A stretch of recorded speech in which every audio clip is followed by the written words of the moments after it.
Ang katotohanan ay hindi lang ipinapaliwanag, isinasatitik at isinasapuso rin. Welcome sa Tindahan ng Katotohanan. Bago ko po simulan ang mga dogmas, doktrina ni Santa Maria, gusto ko muna pong ialay sa kanya ang isang tula na ginawa ko ilang taon na ang lumipas nung ako isang OFW pa. Santa Maria. Buwan ng Setyembre, mayroong isinilang Ana at Joaquin, ang kanyang mga magulang. Ang batang ito naging instrumento kasama sa plano ng banal na santatlo. Sa babaeng lahat, siya'y pinagpala, siya'y inihanda sa ating mga sala, siya'y tinadhana sa ating kinabukasan. Nagmula sa kanya, sinapupunan, tumubos ng ating mga kasalanan.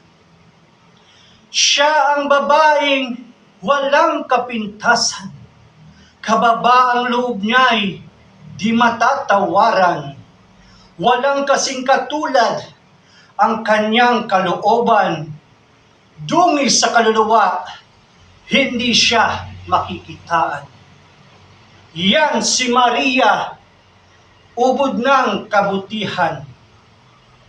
Kinayang lampasan ang kapighatian ng maparusahan anak niya ng kamatayan.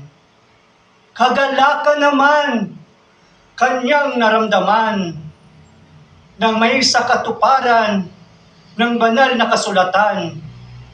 Si Kristo'y nabuhay mula sa kamatayan, sumaati nawa ang kapayapaan.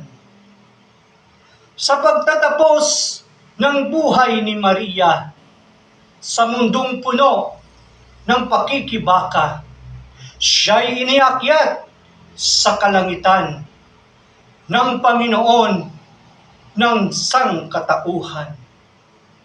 Siya'y ina ng kakristyanuhan, inang busilak sa kanyang pagkatao. Gusto niya na tayo'y magdasal ng Santo Rosario. Ako po si Kuistyo, ako ang tindero ng katotohanan.